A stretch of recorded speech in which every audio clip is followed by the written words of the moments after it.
অনেক কাল আগের কথা, যখন পৃথিবীটা একটু কম আলোকিত ছিল এবং মানুষ একটু বেশি অসহায় ছিল।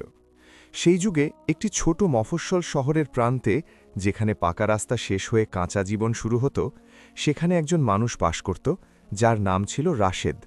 রাশেদ মোল্লা, যাকে মানুষ শুধুই রাশেদ শিকারী বলে ডাকত। আর এই নামটি তার কোনো পরিচয় ছিল না, বরং তার বাধ্যবাধকতা হয়ে দাঁড়িয়েছিল। রাশেদের বাবা জলিল মোল্লাও একজন শিকারী ছিলেন, এবং তার বাবার আগেও তার দাদাও একই কাজ করতেন। অর্থাৎ এই বংশটি যুগের পর যুগ ধরে বনে যেত, পশুদের পিছু নিত, আর যা পেত তা বিক্রি করে নিজেদের বাড়ির চুলা জ্বালাত। কিন্তু জলিল মোল্লা একদিন বনে গেলেন আর ফিরে এলেন না। লোকেরা বলল, কোনো হিংস্র প্রাণী হয়তো মেরে ফেলেছে, কেউ বলল হয়তো কোনো চোরাবালিতে ডুবে গেছে। কিন্তু রাশেদ আজ পর্যন্ত জানতে পারল না যে তার বাবার সাথে আসলে কি ঘটেছিল। আর এই অজানা বিষয়টি তার আত্মার ভেতরে এমন এক ক্ষত তৈরি করেছিল যা কখনো পুরোপুরি শুকায়নি। রাশেদের বয়স তখন মাত্র ১২ বছর, যখন তার বাবা হারিয়ে যায়। বাড়িতে তার মা ছিল, যার নাম ছিল ফাতেমা। এক ছোট বোন ছিল, যাকে সবাই সালমা বলে ডাকত। আর ছিল একটি পুরনো ঘর, যার দেয়ালগুলো বর্ষায় কাঁদত এবং ছাদটা শীতে কাঁপত। ফাতেমা সাহস হারায়নি। সে অন্যের বাড়িতে কাজ করেছে, কাপড় ধুয়ে দিয়েছে, বাসন মেজেছে, রাতে জেগে সেলাইয়ের কাজ করেছে, এবং রাশেদকে স্কুলে পাঠানোর চেষ্টা করেছে। কিন্তু রাশেদের মন স্কুলে টেকেনি। যখন ঘরে খাবার থাকে না, তখন বইগুলোকে বোঝা মনে হয়। যখন মা ক্লান্ত হয়ে ঘুমিয়ে পড়ে, তখন পড়াশোনার চিন্তা রাতের অন্ধকারে হারিয়ে যায়। ১৪ বছর বয়সে রাশেদ প্রথমবারের মতো বনে পা রাখে। সে তার বাবার পুরনো বন্দুকটা নিয়ে যায়, যা সে ঘরের কোণ থেকে বের করেছিল, এবং যা দেখে তার মা কেঁদেছিল। সে বন থেকে একটি ছোট হরিণ শিকার করে, সেটিকে শহরের কসাইয়ের কাছে বিক্রি করে, এবং যে টাকা পায় তা দিয়ে মায়ের জন্য ওষুধ আর বোনের জন্য আটা কিনে আনে। সেই দিন প্রথমবারের মতো তার মনে হল যে সে কিছু করতে পারে, তার হাতে শক্তি আছে, বন তাকে ভয় পায়, এবং সে তার বাড়ির রক্ষক। এই অনুভূতিটা ঠিক বিষের মতো ছিল। শুরুতে মিষ্টি লাগল, তারপর একেবারে ভেতর পর্যন্ত নেমে গেল। বছর গড়িয়ে গেল, এবং রাশেদ একজন দক্ষ শিকারী হয়ে উঠল। পুরো শহরে তার খ্যাতি ছড়িয়ে পড়ল যে রাশেদ মোল্লার চোখ কখনো লক্ষ্যভ্রষ্ট হয় না, তার হাত কখনো কাঁপে না, এবং সে যে প্রাণীর পিছু নেয় তাকে কখনো ছাড়ে না। কিন্তু এই খ্যাতি তাকে ধনী বানাতে পারল না। শিকার মিলত, টাকাও আসত, কিন্তু জীবন যেন একই জায়গায় দাঁড়িয়ে রইল, একই বৃত্তে ঘুরপাক খেতে লাগল, ঠিক যেন কোনো কুয়োর পানি, যা উপরে আসে কিন্তু বাইরে বেরোতে পারে না। মা ফাতেমার শরীর যখন ভীষণ খারাপ হল, তখন রাশেদ জীবনে প্রথমবারের মতো সত্যি সত্যিই ভয় পেল। ডাক্তার বলল অপারেশন করতে হবে, বড় শহরের হাসপাতালে যেতে হবে। আর এর জন্য যে পরিমাণ টাকার প্রয়োজন তা রাশেদের কাছে ছিল না। সে তার বাড়িটা বন্ধক রাখার চেষ্টা করল, কিন্তু বাড়িটা এতই পুরনো ছিল যে কেউ সেটা নিতে রাজি হল না। সে ধার চাইল, কিন্তু শহরের কারো কাছেই এত টাকা ছিল না যে তাকে দিতে পারে। বোন সালমার বিয়ে ঠিক হয়েছিল, তার যৌতুকের ব্যবস্থাও তখনও অসম্পূর্ণ ছিল। আর এই সব কিছুর ওপরে মায়ের এই কঠিন রোগ। রাশেদ সেই দিনগুলোতে রাতে খাটিয়ায় শুয়ে শুধু ছাদের দিকে তাকিয়ে থাকত। তার ঘুম আসত না, নিঃশ্বাস ভারী হয়ে আসত, এবং এক অদ্ভুত অসহায়ত্ব যেন পাথরের মতো তার বুকের ওপর চেপে বসে থাকত। সেই শহরেই একজন ধনী মানুষ বাস করতেন, জমিদার সিরাজ চৌধুরী, যাকে লোকেরা শুধু জমিদার বাবু বলেই ডাকত। যদিও তার মধ্যে জমিদারির শুধু নামটাই ছিল, আসলে তিনি ছিলেন একজন ধান্দাবাজ মানুষ। তিনি জমি দখল করে বনের এলাকা নিজের আয়ত্তে এনে এবং গরিবদের ঠকিয়ে নিজের এই বিপুল সম্পদ গড়ে তুলেছিলেন। সিরাজ চৌধুরীর বিশাল এক হাভেলি ছিল, দামি দামি গাড়ি ছিল, বড় বড় মানুষদের সাথে ওঠা বসা ছিল, এবং তার এমন একটা শখ ছিল যা তাকে দুনিয়ার অন্যান্য ধনীদের মতো করে তুলেছিল, শিকারের শখ। তিনি শিকার এই জন্য করতেন না যে তার খাওয়ার প্রয়োজন ছিল, বরং তিনি শিকার করতেন কারণ পশুদের চামড়া তার হাভেলির দেওয়ালে ঝুলিয়ে রাখার শখ ছিল তার। অন্যদের সামনে এই কথা গর্ব করে বলতে তার ভালো লাগত যে তিনি কতগুলো প্রাণী মেরেছেন।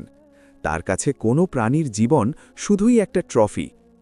সিরাজ চৌধুরীর একজন খুব কাছের লোক ছিল, একজন চাকর যার নাম ছিল বকুল। সে ছিল খুব চালাক এবং মিষ্টি কথায় পটু। সে জমিদার বাবুর ইচ্ছা অনুযায়ী সব কাজ করে দিত। একদিন সন্ধ্যায় বকুল রাশেদের দরজায় এসে হাজির হল। রাশেদ তখন বাইরে বসে তার বন্দুক পরিষ্কার করছিল, ক্লান্ত, বিষণ্ণ এবং ভেতর থেকে একেবারে ভেঙে পড়া এক মানুষ। বকুল খুব অহংকারের সাথে জানালো যে জমিদার বাবু রাশেদকে ডাকছেন। একটা কাজ আছে, খুব বিশেষ কাজ, এবং সেই কাজের বদলে যে টাকা পাওয়া যাবে তা রাশেদ তার পুরো জীবনেও একসাথে দেখেনি। রাশেদ প্রথমে সরাসরি না করে দিল। সে বলল যে সে জমিদার বাবুর জন্য কোনো কাজ করে না, সে নিজের ইচ্ছে মতো স্বীকার করে। কিন্তু বকুল হাসল আর বলল, আগে টাকার অঙ্কটা শোনো, তারপর না হয় না করো।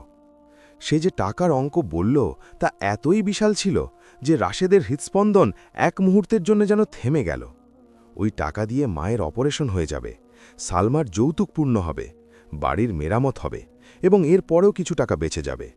রাশেদ একটা দীর্ঘশ্বাস ফেলল, বন্দুকটা শক্ত করে ধরল এবং বলল, ঠিক আছে, আমি দেখা করব জমিদার বাবুর সাথে। জমিদার সিরাজ চৌধুরীর হাবেলি ছিল শহরের সবচেয়ে উঁচু ইমারত।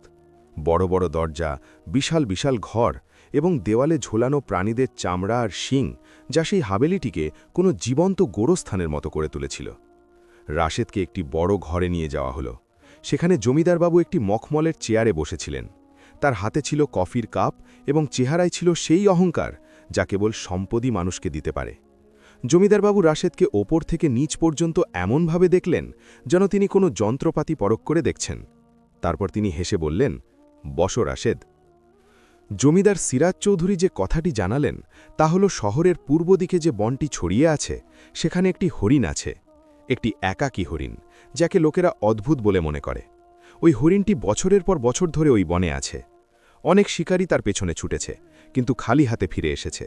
কেউ বলেছে যে তাকে পাওয়াই যায়নি, কেউ বলেছে পাওয়া গেছে কিন্তু নিশানা লাগানো যায়নি। একজন তো এই কথাও বলেছিল যে ওই হরিণটি তাকে দেখেছে আর সে নিজেই ভয় পেয়ে পালিয়েছে। কেন ভয় পেয়েছিল সেটা সে কাউকে বলেনি। জমিদারবাবুর ওই হরিণটির চামড়া চাই, তার শিংগুলো চাই, যা সম্পর্কে লোকেরা বলতো যে সেগুলো অস্বাভাবিক রকমের বড়। আর যে ওই হরিণটিকে মেরে আনতে পারবে তাকে তিনি ঠিক ততটাই টাকা দেবেন যতটা রাশেদ বকুলের কাছে শুনেছিল। রাশেদ জমিদারবাবুর চোখের দিকে তাকাল। সেখানে লালসা ছিল, শখ ছিল এবং এমন একটা অহংকার ছিল যেন পৃথিবীর সব কিছু তার টাকা দিয়ে কেনা সম্ভব। রাশেদ এক মুহূর্ত চিন্তা করল। তার মায়ের চেহারা মনে পড়ল, সালমার ক্লান্ত চোখগুলো মনে পড়ল। তারপর সে বলল, ঠিক আছে, আমি যাব। জমিদারবাবু হাততালি দিয়ে বকুলকে ডাকলেন এবং বললেন রাশেদের যা যা প্রয়োজন তা যেন দেওয়া হয়। নতুন গুলি, খাওয়ার জিনিসপত্র এবং একটি মানচিত্র যেখানে বনের সেই অংশটুকু দেখানো আছে যেখানে হরিণটিকে শেষবার দেখা গিয়েছিল। পরদিন সকালে রাশেদ তার ঘর থেকে বেরোল। মা ফাতেমা সেদিন কিছুটা সুস্থ বোধ করছিলেন। তিনি রাশেদকে যেতে দেখে জিজ্ঞেস করলেন, কোথায় যাচ্ছিস? রাশেদ উত্তর দিল, কাজে যাচ্ছি মা, তাড়াতাড়ি ফিরে আসব। ফাতেমা তার হাতটা ধরলেন, এক মুহূর্ত থামালেন, কিছু একটা বলতে চাইলেন কিন্তু তারপর ছেড়ে দিলেন।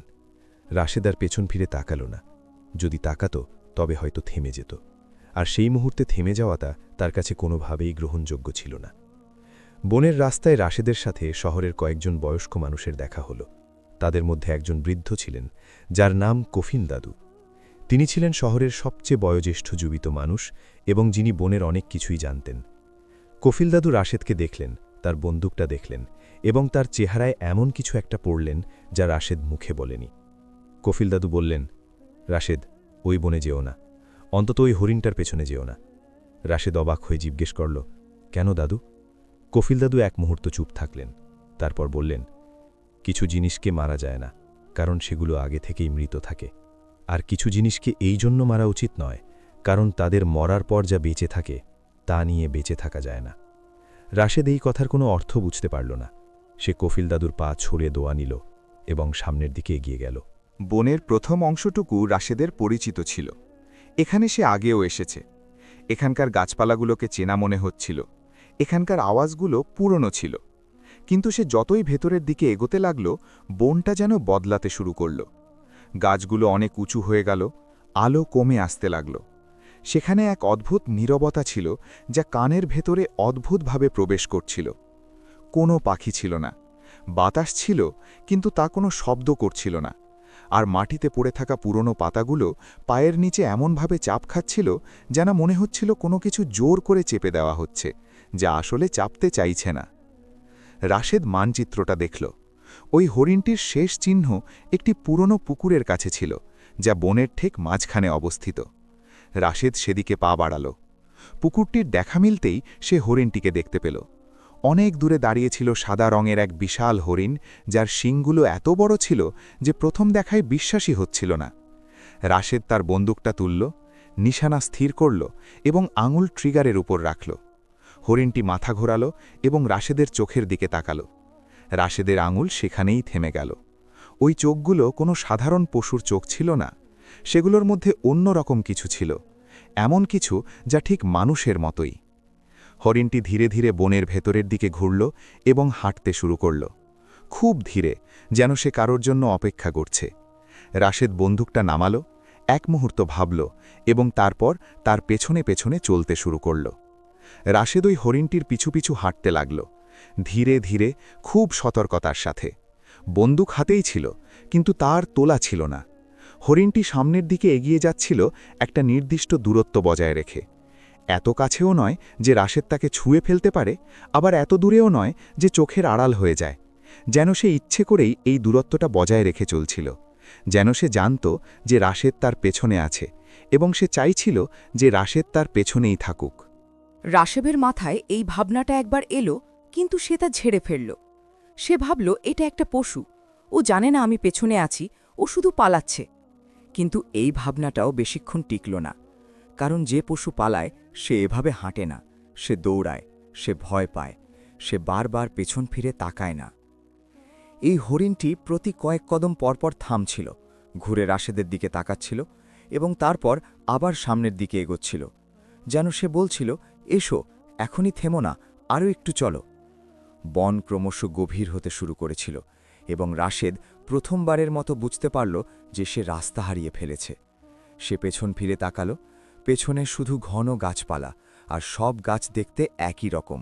যে রাস্তা দিয়ে সে এসেছিল তার কোনো চিহ্নই সেখানে ছিল না। সে মানচিত্র বের করল, কিন্তু এই অংশের কোনো উল্লেখ সেই মানচিত্রে ছিল না। এই এলাকাটা মানচিত্রের বাইরে ছিল। রাশেদ হঠাৎ একটা ঠান্ডা শিহরণ অনুভব করল।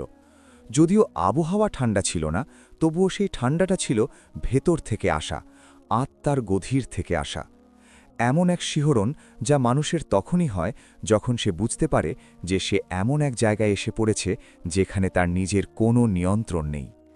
হরিণটি আবার থামল, এবার একটি বড় গাছের কাছে, যার শিকড়গুলো মাটির ওপরে এমনভাবে উঠেছিল যেন কোনো বৃদ্ধ মানুষের শিরা ওঠা আঙুল।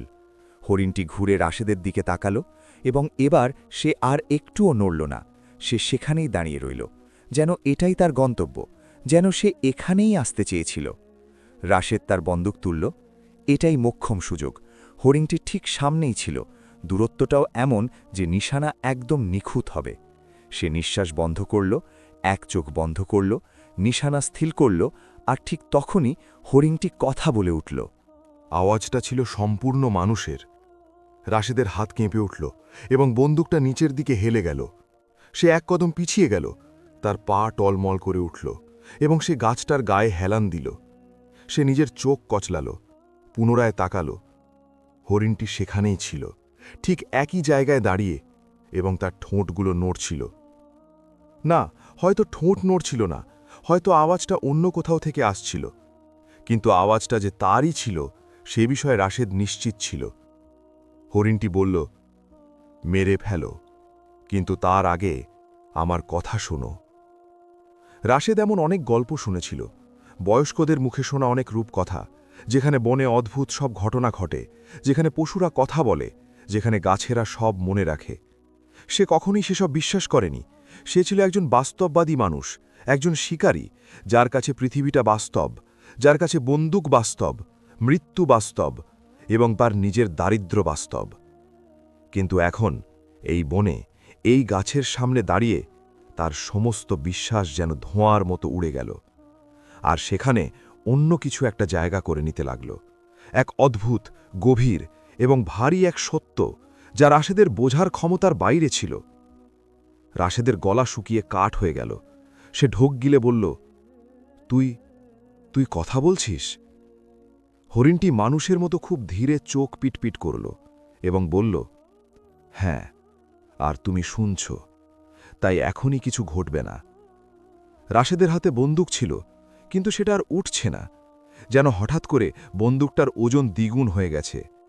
যেন লোহা ভারী হয়নি, ভারী হয়ে গেছে তার বিবেক।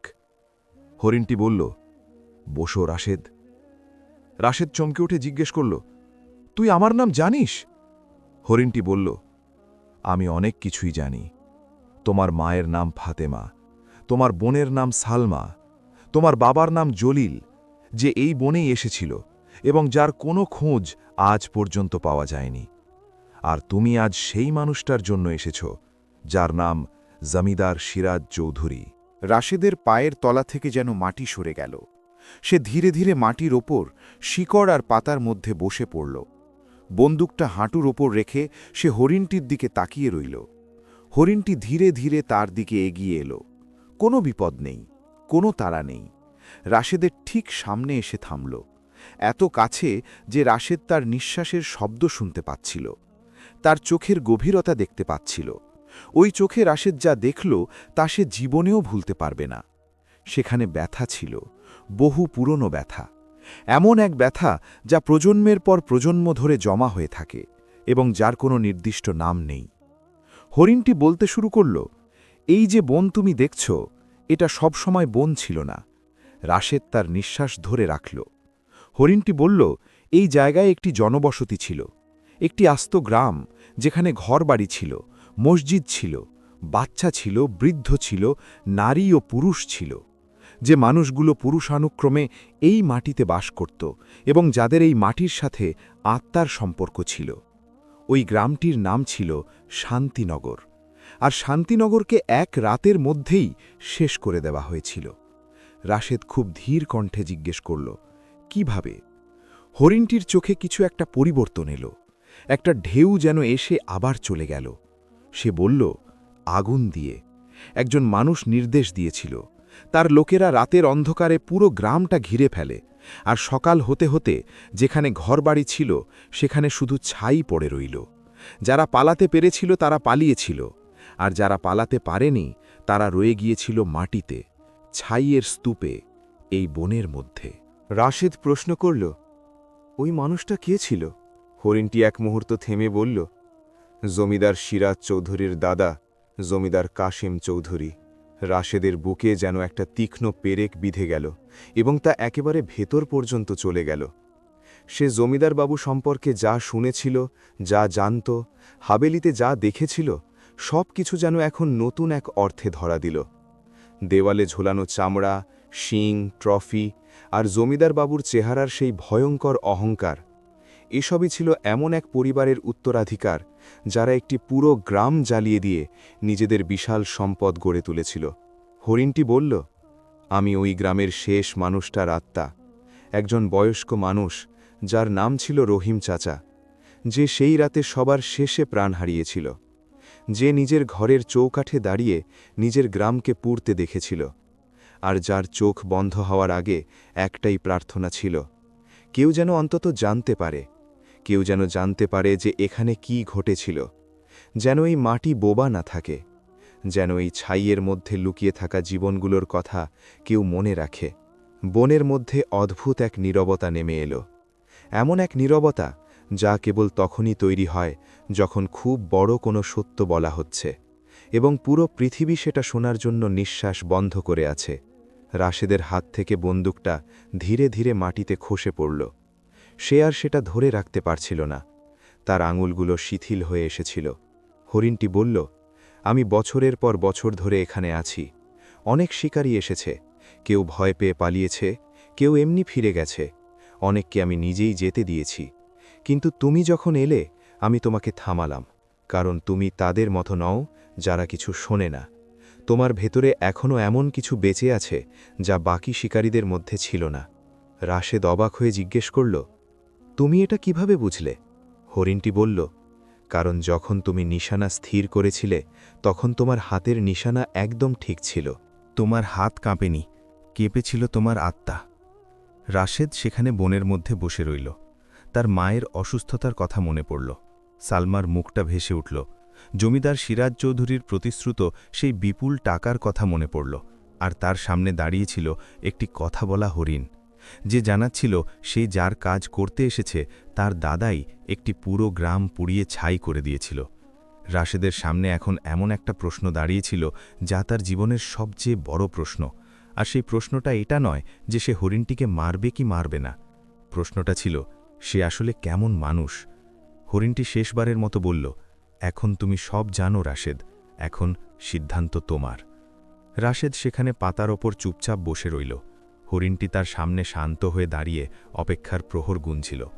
রাশেদের মনের ভেতর এক বিশাল ঝড় বইছিল, যা বাইরে থেকে বোঝা যাচ্ছিল না, কিন্তু ভেতরে সব ওলটপালট করে দিচ্ছিল। সে হরিণটির দিকে তাকালো, তারপর নিজের বন্দুকটার দিকে, তারপর নিজের হাতের দিকে তাকালো, যে হাত ছোটবেলা থেকে শুধু শিকার করেছে, যে হাত মায়ের জন্য ওষুধ এনেছে, বোনের মাথায় স্নেহের হাত বুলিয়ে দিয়েছে। আর আজ সেই হাত এমন একটা কাজের জন্য উঠেছিল যার আসল সত্য সে কিছুক্ষণ আগেই জানতে পেরেছে। রাশেদ একটা দীর্ঘশ্বাস নিয়ে হরিণটিকে জিজ্ঞেস করল, শান্তিনগর গ্রামে কতজন মানুষ ছিল? হরিণটি চোখ পিটপিট করে বলল, ৩০০-র বেশি। বাচ্চা, বৃদ্ধ, যুবক সব মিলিয়ে একটা আস্ত দুনিয়া ছিল, যা এক রাতেই শেষ হয়ে গেছে। ৩০০! এই সংখ্যাটা শুনে রাশেদের বুকের ভেতরটা ভারী হয়ে এলো। সে ভেবেছিল হয়তো কয়েকজন মানুষ ছিল, হয়তো পুরনো কোনো বিবাদ ছিল, হয়তো সামান্য কোনো বিষয়কে বাড়িয়ে বলা হচ্ছে। কিন্তু ৩০০ মানুষ, পুরো একটা গ্রাম, এক রাতের মধ্যে! এটা কোনো বিবাদ ছিল না, এটা ছিল এক নির্মম হত্যাযজ্ঞ। রাশেদ আবার জানতে চাইল, আর সেই রাতের পর কি হলো? হরিণটি বলল, কাসেম চৌধুরী ওই সমস্ত জমি নিজের নামে করে নিল। নতুন কাগজ তৈরি হলো, সই স্বাক্ষর হলো, আর যে মাটিতে ৩০০ মানুষের জীবন মিশেছিল তা একজন মাত্র মানুষের সম্পত্তি হয়ে গেল। তারপর ধীরে ধীরে সেখানে জঙ্গল গুজিয়ে উঠল, যেন মাটি নিজেই নিজের ক্ষত ঢেকে রাখার চেষ্টা করল, যেন ছাইয়ের উপর গাছ জন্মে সেই নির্মম সত্যকে নিজেদের মধ্যে লুকিয়ে ফেলল। রাশেদ উঠে দাঁড়িয়ে জায়গাটা ভালো করে দেখল। গাছ, শিকড়, পাতা, মাটি সবকিছুই এখন তার কাছে অন্যরকম মনে হতে লাগল। এটা শুধু মাটি ছিল না, এটা ছিল একটি গোরস্থান, যার ওপর জঙ্গল গজিয়ে উঠেছে। তার পায়ের নিচে যে মাটি, সেখানে হয়তো কারোর হাড় মিশে আছে। যে বাতাসটা বইছে, তাতে হয়তো কারোর শেষ নিঃশ্বাস মিশে আছে। রাশেদের হঠাৎ বমি আসতে লাগল। সে মুখ চেপে ধরে গাছের সঙ্গে হেলান দিয়ে দাঁড়িয়ে রইল। হরিণটি বলল, রাশেদ, আমি জানি তুমি কিসের জন্য এসেছ, আর আমি এটাও জানি তুমি কেন এসেছ। মা অসুস্থ, টাকা নেই, জীবন খুব কঠিন। আমি তোমাকে দোষ দিচ্ছি না। একজন ক্ষুধার্ত মানুষ যা করে তা তার বাধ্যবাধকতা, কোনো পাপ নয়। এই কথা শুনে রাশেদের অদ্ভুত এক কষ্ট হল। যদি হরিণটি তাকে দোষ দিত তবে সে তর্ক করতে পারত, যদি ক্ষমা করে দিত তবে সে লজ্জিত হতো। কিন্তু এই সহমর্মিতা তাকে এমন এক জায়গায় আঘাত করল যেখানে সবচেয়ে বেশি ব্যথা অনুভূত হয়। রাশেদ জিজ্ঞেস করল, তুমি আমাকে এসব কেন বলছ? তুমি তো শুধু এটুকু বলতে পারতে যে আমাকে মেরো না, হয়তো আমি তাতেই রাজি হয়ে যেতাম। হরিণটি বলল, না, তুমি মানতে না, কারণ টাকার অঙ্কটা অনেক বড়, আর তোমার প্রয়োজন তার চেয়েও বড়। শুধু বারণ করলেই কেউ থেমে যায় না। মানুষ তখনই থামে যখন সে জানতে পারে যে সে আসলে কার জন্য বা কিসের জন্য থামছে। রাশেদের কাছে এর কোনো উত্তর ছিল না। হরিণটির কথাই ঠিক, আর এই সত্যটি রাশেদকে তীরের মতো বিদ্ধ করছিল। হরিণটি আবার বলতে শুরু করল, রহিম চাচা সেই রাতে সবার শেষে মারা গিয়েছিল। সে নিজের চোখে তার পুরো গ্রাম পুড়তে রেখেছিল, নিজের প্রতিবেশীদের পালাতে দেখেছিল, শিশুদের আর্তনাদ শুনেছিল। আর যখন তার নিজের ঘরের চাল ভেঙে পড়ে, তখন সে চৌকাঠে দাঁড়িয়েছিল, একটুও নড়েনি, পালায়নি। পরে বেঁচে যাওয়া মানুষদের অনেকে জিজ্ঞেস করেছিল যে রহিম চাচা কেন পালালো না। তারা বলেছিল হয়তো তার পা ক্লান্ত হয়ে গিয়েছিল, হয়তো তার বয়স আর সায় দেয়নি। কিন্তু আসল সত্য হল, রহিম চাচা যেতে চায়নি। সে চেয়েছিল কেউ একজন দেখুক, কেউ একজন সাক্ষী থাকুক, কেউ যেন এই সত্যটা নিয়ে দুনিয়ার সামনে দাঁড়ায়। রাশেদের চোখ জলে ভরে এলো। সে বারবার চোখের পলক ফেলল, কিন্তু কোনো জল নিচে গড়িয়ে পড়ল না। হরিণটি বলল, আমি সেই রহিম চাচারই আত্মা। আমি এই বনে আছি কারণ এটা আমার মাটি। এখানে আমার বাবার কবর আছে, এখানে আমার সন্তানদের শৈশব জড়িয়ে আছে, এখানেই আমার মা প্রথম আমাকে হাঁটতে শিখিয়েছিল। আমি এখান থেকে যেতে পারি না। আর আমি মরতেও চাই না, কারণ আমি যদি মরে যাই তবে এই শেষ সাক্ষীটাও চিরতরে মুছে যাবে। রাশেদ খুব ধীর কণ্ঠে জিজ্ঞেস করল, তাহলে তুমি এখানে কি চাও? আমার কাছে কি চাও? হরিণটি বলল, আমি চাই কেউ এটা জানুক, এই সত্যটা যেন কোথাও বেঁচে থাকে, শান্তিনগরের নামটা যেন বেঁচে থাকে, যা ঘটেছে তা যেন কোনোদিন ভুলে যাওয়া না হয়। রাশেদ সোজা হয়ে দাঁড়াল। সে পুরো বনটার দিকে তাকালো, গাছপালার দিকে তাকালো, মাটির দিকে তাকালো। তার মনে জমিদার সিরাজ চৌধুরীর সেই মুখটা ভেসে উঠল, সেই হাসি, সেই অহংকার আর সেই ভঙ্গি, যেভাবে সে রাশেদকে একটা ব্যবহার্য যন্ত্রের মতো দেখেছিল। রাশেদ ভাবল, ওই লোকটার হাভেলিতে যে ট্রফিগুলো ঝোলানো আছে সেগুলো শুধু সাধারণ প্রাণীদের নয়, সেগুলোর সাথে এই হরিণটি যুক্ত হওয়ার কথা ছিল। এই আত্মাটিকেও দেওয়ালে ঝুলিয়ে রাখার পরিকল্পনা ছিল, আর সেটা এই জন্য নয় যে তার শিকারের শখ আছে, বরং এই জন্য যাতে শান্তিনগরের শেষ সাক্ষীটি চিরতরে মুছে দেওয়া যায়। রাশেদের হঠাৎ মনে পড়ল, কফিল দাদু বলেছিলেন যে কিছু জিনিসকে এই জন্য মারা উচিত নয়, কারণ তাদের মরার পর যা বেঁচে থাকে তা নিয়ে আর বাঁচা যায় না। কফিল দাদু জানতেন, তিনি আগে থেকেই সব জানতেন। রাশেদ ভাবল, শহরে এমন আরও কত বয়স্ক মানুষ আছে যারা শান্তিনগরের সত্যটা জানে, কিন্তু তারা চুপ করে আছে, এই জন্য নয় যে তারা জানে না, বরং এই জন্য যে জমিদার বাবুর অসীম ক্ষমতার সামনে কথা বলার সাহস তাদের নেই। হরিণটি রাশেদের নীরবতা লক্ষ্য করে বলল, তুমি ভাবছ? রাশেদ বলল, হ্যাঁ। হরিণটি বলল, ভাবো, কিন্তু তাড়াতাড়ি ভাবো, কারণ রাত হতে চলেছে, আর এই বনে রাত অন্যরকম হয়। রাশেদ জিজ্ঞেস করল, অন্যরকম কিভাবে? হরিণটি বলল, যখন অন্ধকার ঘনিয়ে আসে তখন শান্তিনগরের মানুষগুলো জেগে ওঠে। তারা এই বনেই আছে, প্রতিটি গাছে, প্রতিটি পাতায়, প্রতিটি শিকড়ে, আর রাতে তাদের গলার আওয়াজ শোনা যায়। যে মানুষ রাতে এই বনে থাকে এবং এই আওয়াজগুলো শোনে, সকালে সে আর সেই মানুষটা থাকে না যা সে সন্ধ্যায় ছিল। রাশেদ জানত না এটা ভয়ের কিছু নাকি অন্য কিছু, কিন্তু সে এটুকু বুঝতে পারছিল যে রাতের আগে সে কোনোভাবেই এখান থেকে বের হতে পারবে না, কারণ সে রাস্তা ভুলে গেছে। রাশেদ বসে পড়ে হরিণটিকে জিজ্ঞেস করল, রহিম চাচার গ্রামে সেই রাতে যা ঘটেছিল, তারপর বেঁচে যাওয়া মানুষগুলো কোথায় গেল? হরিণটি বলল, সবাই ছড়িয়ে ছিটিয়ে গেল। কেউ দূরের গ্রামে চলে গেল, কেউ শহরে পাড়ি দিল, আর কেউ কেউ এতটাই ভেঙে পড়েছিল যে কোথাও পৌঁছতে পারল না। তাদের থেকে যে প্রজন্মগুলো এলো, তারা জানেই না তাদের শিকড় কোথায়।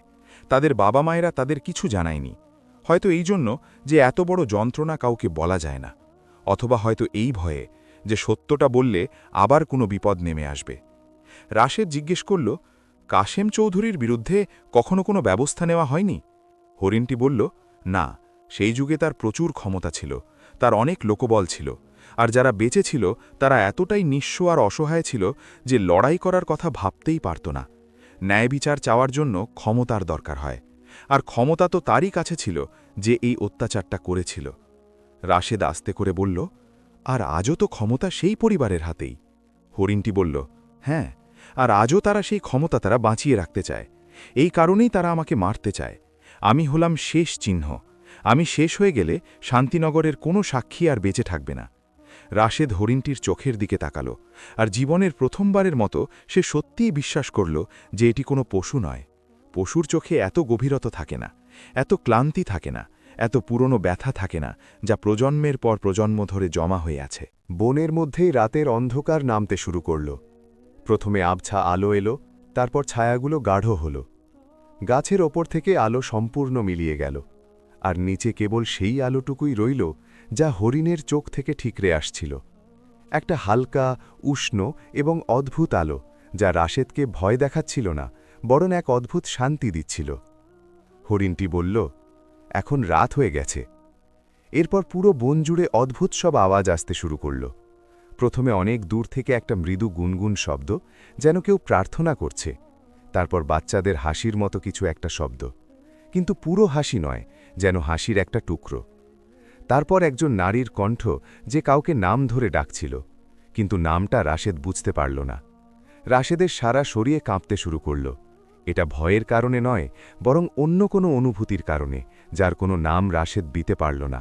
সে কেবল তা অনুভব করতে পারল। হরিণটি বলল, এরা শান্তিনগরের মানুষ, এরা এখানেই আছে, এই বনে, এই মাটির সাথে মিশে। তারা ন্যায় বিচার পায়নি, তাই তারা এখান থেকে চলেও যায়নি। বছরের পর বছর ধরে তারা এখানেই আটকে আছে, রাতে জাগে, দিনে ঘুমায়, আর অপেক্ষা করে। রাশেদ কাঁপা কাঁপা গলায় জিজ্ঞেস করল, কিসের অপেক্ষা? হরিণটি বলল, এমন এক মানুষের অপেক্ষা যে তাদের কথা শুনবে, সত্যটা জানবে এবং তাদের জন্য কিছু করবে। রাশেদ চোখ বন্ধ করল। তার মনের ভেতর মা ফাতেমার মুখ ভেসে উঠল, সালমার চেহারা মনে পড়ল, আর তাদের পেছনে জমিদার সিরাজ চৌধুরীর সেই হাভেলি ভেসে উঠল, যার দেওয়ালগুলো পশুর চামড়া দিয়ে মোড়ানো ছিল। সে ভাবল, যদি সে এই হরিণটিকে মেরে ফেলে তবে কি হবে? সে প্রচুর টাকা পাবে, মায়ের অপারেশন হবে, বোনের বিয়ে হবে, জীবন সামনের দিকে এগিয়ে যাবে। কিন্তু শান্তিনগরের শেষ সাক্ষীটা চিরতরে মুছে যাবে। ৩০০ আত্মা অন্ধকারে তলিয়ে যাবে। আর সেই রাশেদ মোল্লা, যার বাবা জলিল মোল্লা তাকে একবার বলেছিলেন, বাবা, টাকা আয় করা জরুরি, কিন্তু তার চেয়েও বেশি জরুরি রাতের শান্তির ঘুম। সেই ঘুম তার চিরকালের মতো হারিয়ে যাবে। বনের আওয়াজগুলো একটু জোরালো হলো। এবার মনে হচ্ছিল কারোর পায়ের শব্দ শোনা যাচ্ছে। পাতা আর শিকড়ের ওপর দিয়ে কেউ যেন হেঁটে আসছে। রাশেদ চোখ খুলল এবং অন্ধকারের দিকে তাকাল। সেখানে কিছুই ছিল না, কেবল গাছপালা আর ঘন রাত। কিন্তু আওয়াজগুলো স্পষ্ট ছিল। হরিণটি বলল, রাশেদ, আরও একটা কথা আছে যা তোমার জানা উচিত। রাশেদ তার দিকে তাকালো। হরিণটি বলল, তোমার বাবা জলিল মোল্লা, তিনিও এই বনে এসেছিলেন। তিনিও ঠিক এই জায়গা পর্যন্তই পৌঁছাতে পেরেছিলেন। রাশেদের নিঃশ্বাস আটকে গেল। হরিণটি খুব ধীর স্বরে বলল, তিনি আমাকে দেখেছিলেন, তিনি আমার সব কথা শুনেছিলেন এবং তিনি সিদ্ধান্ত নিয়েছিলেন যে তিনি জমিদার বাবুকে কিছুই জানাবেন না। তিনি এই সত্যটাকে সবার সামনে নিয়ে যাবেন বলে ঠিক করেছিলেন। রাশেদের চোখে আবার জল চলে এলো। সে রুদ্ধ কণ্ঠে জিজ্ঞেস করল, তাহলে তিনি ফিরে এলেন না কেন? হরিণটি উত্তর দিল, কারণ জমিদারবাবু কোনোভাবে জেনে গিয়েছিলেন যে জলিল হরিণটাকে ছেড়ে দিয়েছে। তিনি তার লোকজন পাঠালেন, আর জলিল মোল্লা এই বন থেকে নয়, বরং ওই লোকগুলোর হাত থেকে বাঁচতে পারেনি। রাশেদের মুখ দিয়ে একটা অস্ফুট শব্দ বেরিয়ে এলো। সেটা কান্নারও নয়, আবার চিৎকারেরও নয়। ওটা এমন একটা শব্দ যা মানুষের মুখ দিয়ে তখনই বের হয় যখন সে একসঙ্গে অনেক বড় কোনো সত্য জানতে পারে এবং তার হৃদয়ে সেই সত্যের ভার সামলাতে পারে না। তার বাবার মৃত্যুর আসল কারণ, যা বছরের পর বছর ধরে তার কাছে অজানা ছিল, তা আজ এই গভীর বনে একটি হরিণের মুখ থেকে সে জানতে পারল। হরিণটি বলল, জলিল মোল্লা খুব সাহসী মানুষ ছিলেন, তিনি সঠিক কাজটাই করেছিলেন। আর আজ তার ছেলে ঠিক একই জায়গায় একই প্রশ্নের সামনে দাঁড়িয়ে আছে। বনে রাত সম্পূর্ণ নেমে এসেছিল। চারপাশ থেকে আওয়াজ আসছিল, যেন শান্তিনগরের ৩০০ মানুষ একসঙ্গে নিঃশ্বাস নিচ্ছে, যেন তারা সবাই কোনো এক উত্তরের অপেক্ষায় আছে, যেন এই রাতের সিদ্ধান্ত শুধু রাশেদের নয়, বরং তাদের সবার। রাশেদ ধীরে ধীরে তার বন্দুকটা তুলল। হরিণটির চোখ তার ওপর স্থির ছিল। রাশেদ বন্দুকটা নিয়ে একটু দূরে একটি গাছের সাথে হেলান দিয়ে রাখল, নিজের হাত থেকে পুরোপুরি আলাদা করে রাখল। হরিণটির চোখে একটা পরিবর্তন এলো। এক ধরনের স্বস্তি বা হালকা ভাব দেখা গেল, যা আগে ছিল না। রাশেদ বলল, আমাকে ফিরে যাওয়ার রাস্তা দেখিয়ে দাও, আমাকে এখনই যেতে হবে। হরিণটি জিজ্ঞেস করল, কোথায় যাবে? রাশেদ বলল, জমিদার বাবুর কাছে। হরিণটি আবার প্রশ্ন করল, টাকা নিতে? রাশেদ কঠিন গলায় বলল, না, তার সাথে দেখা করতে।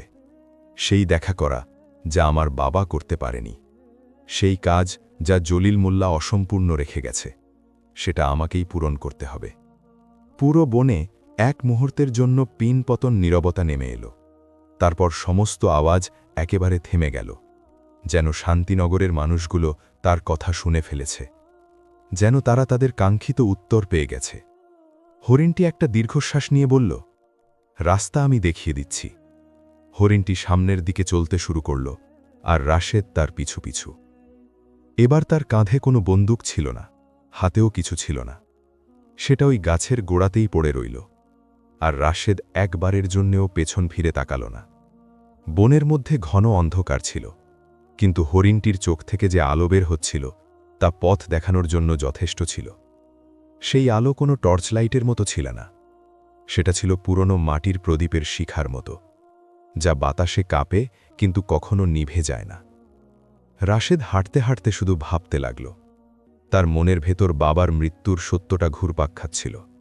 শান্তিনগরের ছাই, সেই ৩০০ আত্মার আওয়াজ, আর তার নেওয়া একটি কঠিন সিদ্ধান্ত, যে সিদ্ধান্তের চরম পরিণতির কথা তার পুরোপুরি জানা ছিল না।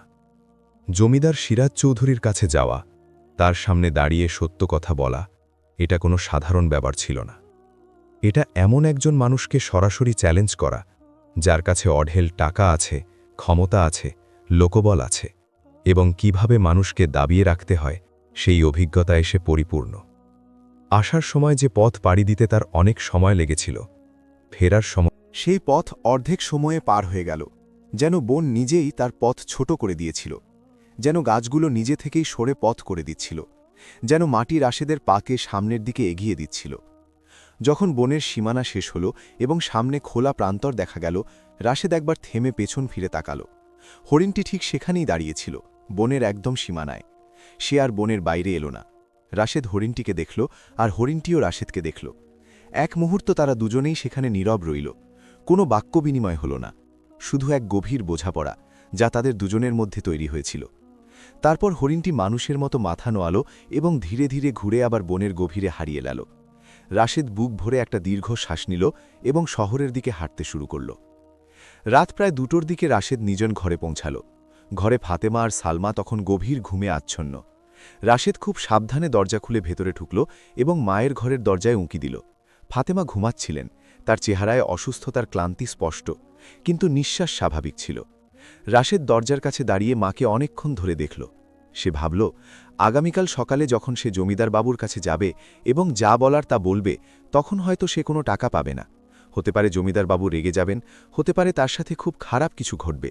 কিন্তু একটা জিনিস একেবারে নিশ্চিত ছিল, তার বাবা জলিল মোল্লা যে কাজটা শুরু করেছিলেন সেটা যাকে এগিয়ে নিতেই হবে, আর সে যদি সেটা না করে তবে জলিল মোল্লার মৃত্যু সম্পূর্ণ অর্থহীন হয়ে যাবে। রাশেদ সেই রাতে আর ঘুমাতে পারল না। সে খাটিয়ায় শুয়ে এক দৃষ্টে ছাদের দিকে তাকিয়ে রইল।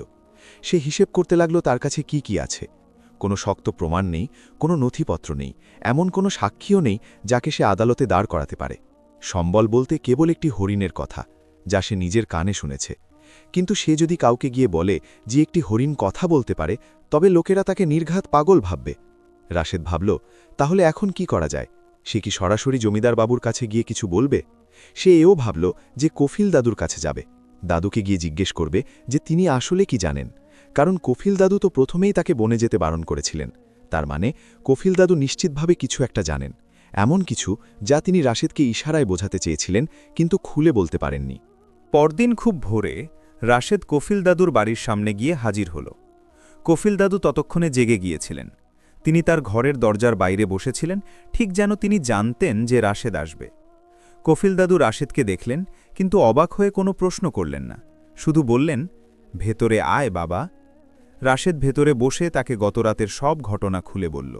হরিণের কথা থেকে শুরু করে শান্তিনগর, বাবার মৃত্যুর কারণ এবং শেষে তার নিজের নেওয়া সিদ্ধান্তের কথা, সব কিছু। কফিল দাদু নীরবে সব শুনলেন, মাঝখানে একবারের জন্যও তাকে থামালেন না। তার চেহারায় কোনো বিস্ময়ের ছাপও ছিল না, যেন এসব ঘটনা তার আগে থেকেই জানা ছিল। রাশেদ যখন বলা শেষ করে চুপ করল, তখন কফিল দাদু একটা দীর্ঘশ্বাস ফেলে বললেন, রাশেদ, আমি শান্তিনগরের কথা জানি। আমার মা ওই গ্রামেরই মেয়ে ছিলেন। রাশেদের চোখ বিস্ময়ে বড় হয়ে গেল। কফিল দাদু বলতে শুরু করলেন, আমার মা সেই রাতের ধ্বংসযজ্ঞ থেকে বেঁচে গিয়েছিলেন। তিনি ওই রাতে তার এক বান্ধবীর সাথে পাশের একটা গ্রামে গিয়েছিলেন, আর যখন সকালে ফিরে এলেন তখন আর সেই গ্রামের কোনো অস্তিত্ব ছিল না। তিনি আমাকে সব খুলে বলেছিলেন, কিন্তু সাথে এও বলেছিলেন যে এ কথা যেন বাইরের কাউকে না বলি, কারণ যারা আগুন লাগায় তারা মানুষের জীবও পুড়িয়ে দিতে দ্বিধা করে না। রাশেদ ব্যাকুল হয়ে জিজ্ঞেস করল, দাদু, আপনার কাছে কি কোনো প্রমাণ আছে, যে কোনো কিছু? কফিল দাদু উঠে দাঁড়ালেন, ঘরের ভেতরে গেলেন এবং বেশ কিছুক্ষণ পর একটা পুরনো কাপড়ের পোটলা নিয়ে বেরিয়ে এলেন। তিনি সাবধানে কাপড়টা খুললেন। ভেতরে একটা পুরনো জরাজীর্ণ ডায়েরি ছিল। পাতাগুলো হলুদ হয়ে গেছে, কিছু জায়গা পোড়া দাগে ভর্তি। কালির লেখাগুলো অস্পষ্ট হয়ে এলেও এখনও পড়া যায়। কফিল দাদু বললেন, এটা আমার মায়ের ডায়েরি। তিনি ওই রাতের প্রতিটি ঘটনার কথা এতে লিখে রেখে গেছেন। কাশেম চৌধুরীর নাম, তার সাঙ্গপাঙ্গদের নাম, কিভাবে তারা গ্রামটা ঘিরে ফেলেছিল, কিভাবে আগুন লাগিয়েছিল, সবকিছুর বিস্তারিত বর্ণনা আছে এতে। আমি বছরের পর বছর ধরে এটা লুকিয়ে রেখেছিলাম। আমার ভয় হতো জমিদার বাবু যদি এটা জানতে পারেন তবে আমার পরিণতিও তোমার বাবা জলিলের মতোই হবে। রাশেদ খুব সাবধানে ডায়েরিটা হাতে নিল, তার হাত তখন মৃদু কাঁপছিল। এটাই সেই অকাট্য প্রমাণ যার খুব প্রয়োজন ছিল তার। এটা শুধু কয়েক টুকরো কাগজ নয়, এটা ছিল ৩০০ নিরীহ মানুষের জীবনের হিসাব। রাশেদ কফিল দাদুকে জিজ্ঞেস করল, আপনি কি এটা আমাকে দেবেন? কফিল দাদু শান্ত স্বরে বললেন, এই দিনটার জন্যই তো যত্ন করে রেখেছিলাম বাবা, এই দিনটার জন্যই। কফিল দাদুর চোখ ছলছল করে উঠল। তিনি বললেন, আমার মা মৃত্যুর আগে আমাকে বলে গিয়েছিলেন, বাবা, এটা এমন কাউকে দিবি যে সত্যি সত্যি কিছু করতে পারবে। আমি মায়ের সাথে ওয়াদা করেছিলাম, কিন্তু ভয়ে সেই ওয়াদা পূরণ করতে পারিনি। সারা জীবন শুধু ভয়ই পেয়ে গেলাম, কিন্তু আজ মনে হচ্ছে শেষ পর্যন্ত সেই সঠিক সময়টা এসে গেছে। রাশেদ ওই ডায়েরিটা নিয়ে সোজা শহরের এক আইনজীবীর কাছে চলে গেল। তার নাম ছিল লতিফ উকিল। বয়স্ক মানুষ, আগে বড় শহরে প্র্যাকটিস করতেন, এখন এই মফস্বলেই থাকেন।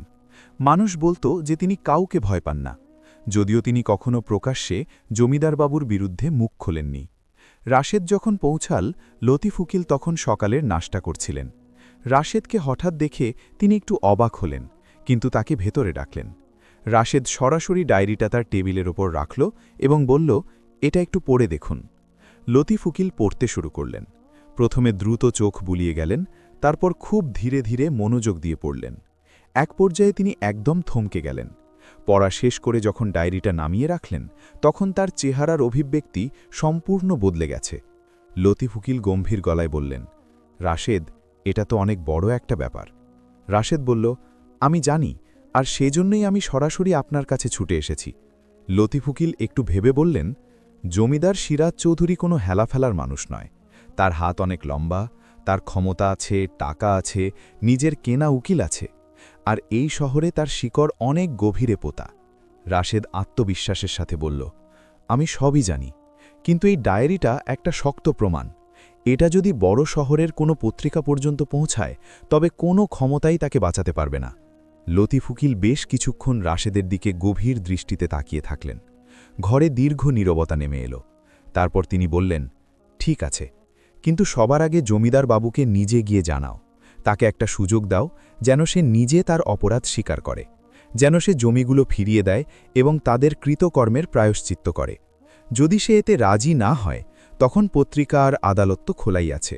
সেই দিন দুপুরেই রাশেদ জমিদার সিরাজ চৌধুরীর হাবেলির সামনে গিয়ে দাঁড়াল। দরজায় বকুল তাকে আটকে দিল। জিজ্ঞেস করল, কি খবর? হরিণ মেরে এনেছ নাকি আনোনি? রাশেদ বলল, আমার জমিদার বাবুর সাথে একটু দেখা করতে হবে। বকুল তাচ্ছিল্যের সুরে বলল, হরিণ ছাড়াই দেখা করবে?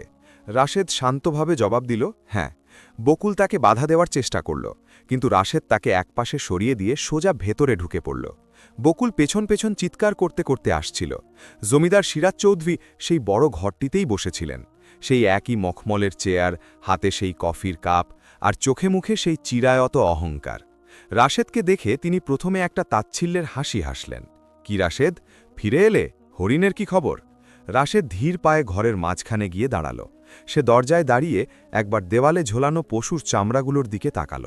তারপর সোজা জমিদার বাবুর চোখের দিকে তাকিয়ে তীক্ষ্ণ কণ্ঠে বলল, হরিণ আমি মারিনি। জমিদার বাবুর মুখের হাসিটা একটু মলিন হয়ে গেল। ভ্রু কুচকে তিনি জিজ্ঞেস করলেন, কেন? রাশেদ বলল, কারণ আমি শান্তিনগরের আসল সত্যটা জেনে গেছি। এক লহমায় জমিদার সিরাজ চৌধুরীর মুখের সব রং যেন ফ্যাকাশে হয়ে গেল। হাসি মিলিয়ে গেল, চোখের দৃষ্টিতে অন্যরকম কিছু একটা ফুটে উঠল। হতে পারে সেটা তীব্র ভয়, কিংবা প্রচণ্ড রাগ, অথবা দুটোর সংমিশ্রণ। তিনি খুব নিচু স্বরে দাঁতে দাঁত চেপে বললেন, কি আজে বাজে বকছ তুমি? রাশেদ পকেট থেকে ডায়েরিটা বের করে টেবিলের উপর রাখল। এটা কফিল দাদুর মায়ের লেখা ডায়েরি, যিনি সেই অভিশপ্ত রাতে শান্তিনগরেই ছিলেন, যিনি সবকিছু নিজের চোখে দেখে বেঁচে ফিরেছিলেন। তিনি এই ডায়েরিতে সব লিখে রেখে গেছেন। আপনার দাদা কাসেম চৌধুরীর নাম, তার পাঠানো খুনিদের নাম, ওই কাল রাতের কথা, ওই ভয়াবহ আগুনের কথা, সবকিছু। জমিদার সিরাজ চৌধুরী ডায়েরিটার দিকে একদৃষ্টে তাকিয়ে রইলেন। তিনি সেটা হাতে তুলে নিলেন না, শুধু দেখলেন। তার হাতের আঙুলগুলো চেয়ারের হাতলটাকে এমন শক্ত করে আঁকড়ে ধরল যে আঙুলের গাঁটগুলো সাদা হয়ে গেল। তারপর তিনি রাশেদের দিকে তাকিয়ে একটু ধাতস্থ হওয়ার চেষ্টা করে বললেন, রাশেদ, তুমি একজন বুদ্ধিমান মানুষ। একটু চিন্তা করে দেখো তুমি আসলে কি করতে যাচ্ছ। তোমার মা বিছানায় পড়ে আছে, চিকিৎসার জন্য তোমার টাকার ভীষণ দরকার। আমি তোমাকে চুক্তি অনুযায়ী যা দেওয়ার কথা ছিল তার দ্বিগুণ টাকা দেব। তুমি শুধু এই ডায়েরিটা আমাকে দিয়ে দাও, আর যা কিছু জেনেছ সব ভুলে যাও। রাশেদ একটা ব্যঙ্গাত্মক হাসি দিয়ে বলল, হয়তো ঠিক এই প্রস্তাবটাই আপনারা আমার বাবাকেও দিয়েছিলেন, আর তিনি যখন মানেননি তখন আপনার লোকজন তাকে খুন করেছিল। জমিদার সিরাজ চৌধুরীর নিঃশ্বাস যেন এক মুহূর্তের জন্য গলায় আটকে গেল। তিনি চেয়ার ছেড়ে উঠে দাঁড়ালেন এবং ঘরের ভেতর পায়চারি করতে শুরু করলেন। তার পিঠ ছিল রাশেদের দিকে, কিন্তু রাশেদ পরিষ্কার বুঝতে পারছিল যে লোকটা তীব্র মানসিক চাপে আছে। সে নিশ্চয়ই হিসাব মেলাচ্ছে, পরিস্থিতি সামাল দেওয়ার পথ খুঁজছে। একটু পর তিনি থামলেন, রাশেদের দিকে ঘুরলেন। তার মুখে একটা মেকি হাসি ফুটে উঠল। তিনি মোলায়েম সুরে বললেন, রাশেদ, তুমি আসলে কি চাও আমাকে খুলে বলো। কি দরকার তোমার? জমি, অঢেল টাকা? যা চাইবে তুমি আজ তাই পাবে। রাশেদ চোখের পলক না ফেলে বলল, আমি ন্যায় বিচার চাই, আর শান্তিনগরের ওই জমিগুলো যা আপনারা দখল করে রেখেছেন তা অবিলম্বে ওই গ্রামের প্রকৃত উত্তরাধিকারীদের হাতে ফিরিয়ে দিতে হবে। যারা আজও বেঁচে আছে বা যাদের সন্তানেরা বেঁচে আছে তাদের সবাইকে জমি ফেরত দিতে হবে। জমিদারবাবুর চেহারার পেশিগুলো শক্ত হয়ে গেল। তিনি কঠিন গলায় বললেন, এটা কোনোভাবেই সম্ভব নয়। রাশেদ সাথে সাথে বলল, তাহলে আগামীকাল সকালেই এই ডায়েরি শহরের সব বড় পত্রিকায় চলে যাবে, আর লতিফ উকিল এই প্রমাণ নিয়ে সোজা আদালতে দাঁড়াবেন। জমিদারবাবু এবার গলা চড়িয়ে ধমকের সুরে বললেন, তুমি ভালো করেই জানো রাশেদ, আমি চাইলে তোমার সাথে কি করতে পারি। রাশেদ এক বিন্দুও ভয় না পেয়ে বলল, হ্যাঁ, আমি খুব ভালো করেই জানি, ঠিক সেটাই করবেন যা আমার বাবার সাথে করেছিলেন। কিন্তু এবার একটা বড় পার্থক্য আছে। লতিফ উকিলের কাছে এই ডায়েরির অনেকগুলো কপি তৈরি করা আছে। কফিল দাদু নিজে সব কিছুর সাক্ষী হিসেবে প্রস্তুত, আর আমি যদি আজ সকালের মধ্যে সুস্থ শরীরে নিজের ঘরে ফিরে না যাই, তবে এই সমস্ত প্রমাণ একসাথে বাইরে বেরিয়ে আসবে। ঘরটিতে এক দীর্ঘ ও দম বন্ধ করা নীরবতা নেমে এলো। নীরবতা এতই গভীর ছিল যে মনে হচ্ছিল দেওয়ালের পশুর চামড়াগুলোও যেন কান পেতে সব শুনছে। জমিদার সিরাজ চৌধুরী একটা দীর্ঘশ্বাস ফেলে আবার চেয়ারে বসে পড়লেন। এই প্রথমবারের মতো তার মেরুদণ্ড সোজা ছিল না। প্রথমবারের মতো তার চওড়া কাঁধ দুটো সামনের দিকে ঝুঁকে পড়েছিল। তিনি কফির কাপটা হাতে তুলে নিতে গেলেন, কিন্তু পারলেন না, আবার নামিয়ে রাখলেন। তার হাতগুলো মৃদু কাঁপছিল। রাশেদ সেখানে পাথরের মতো দাঁড়িয়ে রইল। সে জমিদার বাবুকে চোখের সামনে একটু একটু করে ভেঙে পড়তে দেখল, কিন্তু এতে তার মনে কোনো উল্লাস বা আনন্দের অনুভূতি হল না, বরং এক ধরনের গভীর প্রশান্তি কাজ করছিল। তার মনে হচ্ছিল শেষ পর্যন্ত যা হবার দরকার ছিল সেটাই হচ্ছে। জমিদারবাবু খুব নিচু স্বরে ক্লান্ত গলায় বললেন, আমার দাদা আসলে ঠিক কি করেছিলেন সেই ভয়াবহতার সবটা আমি সত্যিই জানতাম না। রাশেদ শান্ত স্বরে বলল, আপনি জানতেন, আর সব জানতেন বলেই ওই প্রমাণ মুছে ফেলতে ওই হরিণটিকে মারতে চেয়েছিলেন, আর ঠিক এই কারণেই আপনারা আমার বাবাকে দুনিয়া থেকে সরিয়ে দিয়েছিলেন। জমিদারবাবু চোখ বন্ধ করে ফেললেন। অনেকটা সময় পার হয়ে গেল। যখন তিনি চোখ খুললেন তখন তার চোখের দৃষ্টিতে একটা অদ্ভুত পরিবর্তন দেখা গেল। সেখানে হয়তো তীব্র ক্লান্তি ছিল, হয়তো বহু দশকের জমানো পাপের এমন এক ভারী বোঝা ছিল যা আর বইবার ক্ষমতা তার অবশিষ্ট নেই। তিনি অত্যন্ত ধীর স্বরে বললেন, রাশেদ, আমাকে একটু সময় দাও। রাশেদ বলল, ঠিক 1 সপ্তাহ। জমিদারবাবু মাথা নেড়ে সম্মতি জানালেন। রাশেদ হাবেলি থেকে বেরিয়ে এলো। হাবেলির বিশাল দরজা পার হয়ে বাইরে আসতেই সে প্রথমবারের মতো অনুভব করল যে তার হাঁটু কাঁপছে। ভেতরে সে একটি পাথরের পাহাড়ের মতো অবিচল দাঁড়িয়েছিল, নিজের সমস্ত ভয় আর আবেগকে চেপে রেখেছিল। কিন্তু খোলা বাতাসে বেরিয়ে আসতেই তার শরীরের ভেতরের সেই শক্ত বাঁধন যেন আলগা হয়ে গেল। সে একটা দেওয়ালের সাথে হেলান দিয়ে দাঁড়িয়ে রইল কিছুক্ষণ। লম্বা লম্বা নিঃশ্বাস নিয়ে নিজেকে ধাতস্থ করল, তারপর বাড়ির পথ ধরল। তখন সন্ধ্যা নেমে আসছিল। শহরের মানুষজন যে যার দৈনন্দিন কাজে ব্যস্ত। কেউ ঘুণাক্ষরেও জানত না যে ওই বিশাল হাবেলির 4 দেওয়ালের ভেতরে এতক্ষণ কি ঘটে গেল। কিন্তু রাশেদ জানত যে ওই মুহূর্তটি সাধারণ কোনো মুহূর্ত ছিল না, ওই কথোপকথনটি কোনো সাধারণ আলোচনা ছিল না। বাড়িতে পৌঁছে রাশেদ প্রথমে মায়ের ঘরে গেল। ফাতেমা তখনও জেগেছিলেন। তার চোখে মুখে অদ্ভুত এক অস্থিরতা। তিনি উৎকণ্ঠার সাথে জিজ্ঞেস করলেন, কোথায় ছিলিস তুই সারা রাত? রাশেদ মায়ের বিছানার পাশে বসল, তার হাত দুটো নিজের হাতের মুঠোয় নিয়ে খুব নরম স্বরে বলল, মা, তোমার অপারেশন হবে, টাকার ব্যবস্থাও হয়ে যাবে, শুধু আর একটুখানি সময়ের দরকার। ফাতেমা ছেলের মুখের দিকে তীক্ষ্ণ দৃষ্টিতে তাকালেন। একজন মায়ের চোখ সন্তানের চেহারার প্রতিটি রেখা পড়তে পারে। তিনি চিন্তিত গলায় বললেন, বাবা, তুই ঠিক আছিস তো? রাশেদ একটা তৃপ্তির হাসি হেসে বলল, হ্যাঁ মা, আমি আগের চেয়ে অনেক বেশি ঠিক আছি। সেই রাতে রাশেদ গভীর ঘুমে তলিয়ে গেল, এমন একটা প্রশান্তির ঘুম যা গত কয়েক বছর ধরে তার দু চোখে আসেনি।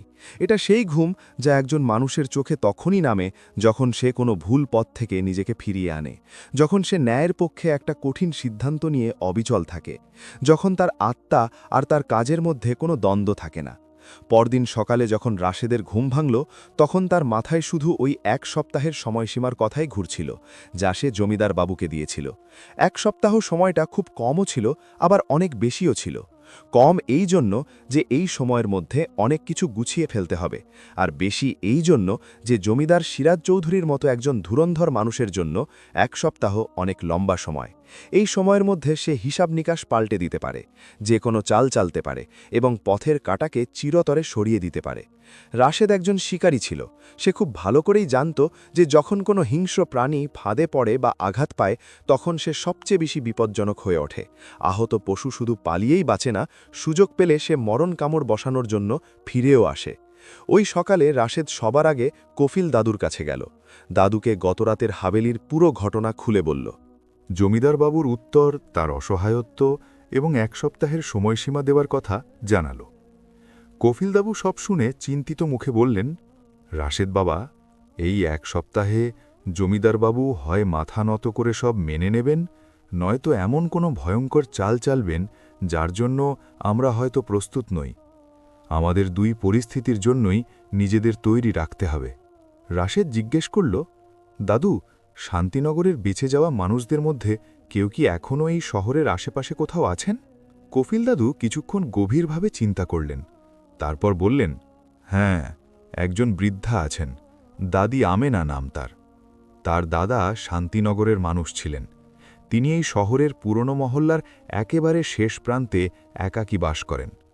তিনি বাইরের কারো সাথে তেমন একটা দেখা সাক্ষাৎ করেন না। হয়তো তার কাছে তুমি আরও কিছু তথ্য পেতে পারো। রাশেদ কালক্ষেপণ না করে সেই সকালেই দাদি আমেনার খোঁজে বেরিয়ে পড়ল। পুরনো মহল্লার শেষ প্রান্তটা সত্যিই একেবারে শেষ সীমানায় ছিল, এমন একটা জায়গা যেখানে শহরের কোলাহল শেষ হয়ে এক জনমানবহীন শূন্যতার শুরু হয়েছে। সেখানে একটা ছোট্ট জরাজীর্ণ ঘর ছিল, দেওয়ালগুলো খসে পড়া, আর উঠানে একটা বড় পুরনো গাছ একাকী দাঁড়িয়ে আছে। রাশেদ গিয়ে দরজায় কড়া নাড়ল। বেশ অনেকক্ষণ পর একজন বৃদ্ধা দরজা খুলে বের হলেন। বয়সের ভারে পিঠটা সামনের দিকে কিছুটা ঝুঁকে পড়েছে, মাথার সব চুল ধবধবে সাদা, চোখ দুটো ছোট ছোট, কিন্তু দৃষ্টি অত্যন্ত প্রখর। তিনি রাশেদকে আপাদমস্তক দেখলেন, কিন্তু মুখ ফুটে একটা কথাও বললেন না, শুধু স্থির দৃষ্টিতে তাকিয়ে রইলেন। রাশেদ নিজের নাম বলল, কফিল দাদুর রেফারেন্স দিল, তারপর বিনীতভাবে বলল, দাদি, আমি শান্তিনগরের বিষয়ে আপনার সাথে কিছু জরুরি কথা বলতে এসেছি। শান্তিনগর নামটা শোনা মাত্রই দাদি আমেনা একটা দীর্ঘশ্বাস ফেললেন। তারপর দরজাটা পুরোপুরি খুলে দিয়ে বললেন, ভেতরে আয়। ওই ছোট্ট অন্ধকার ঘরটির ভেতর বসে দাদি আমেনা যা শোনালেন তা কফিল দাদুর মায়ের ডায়েরির চেয়েও অনেক বেশি বিস্তারিত ও লোমহর্ষক ছিল। তার দাদা শান্তিনগর গ্রামের মসজিদের ইমাম ছিলেন। সেই একটি সপ্তাহ রাশেদের জীবনের সবচেয়ে ভারী এবং উৎকণ্ঠায় ভরা সপ্তাহ ছিল। সে প্রতিদিন সকালে উঠত আর ভাবত আজ নতুন কি বিপদ আসতে পারে। প্রতি রাতে ঘুমানোর আগে ভাবত আগামীকাল সকালটা দেখতে পাবে তো। এই 1 সপ্তাহে সে লতিফ উকিলের সাথে 3 বার বৈঠক করেছে। কফিল দাদুর সাথে তো প্রতিদিন দেখা হতোই। দাদি আমেনার সাথে সে আরও 2 বার গিয়ে কথা বলেছে। আর প্রতিবারই শান্তিনগরের এই মর্মান্তিক কাহিনীর সাথে নতুন নতুন তথ্য যুক্ত হতে থাকে। ছবিটা আরও পরিষ্কার হতে থাকে। লতিফ উকিল বসে বসে ডায়েরিটির বেশ কয়েকটি কপি তৈরি করালেন। তিনি দাদি আমেনার জবানবন্দি নিখুঁতভাবে লিখে নিলেন। কফিল দাদুর সাক্ষী হিসেবে বয়ান তৈরি করলেন। সব মিলিয়ে এমন একটা মজবুত আইনি ফাইল তৈরি করলেন যা কোনোদিন আদালতের কাঠগড়ায় দাঁড়ালে কিছুতেই খালি হাতে ফিরবে না।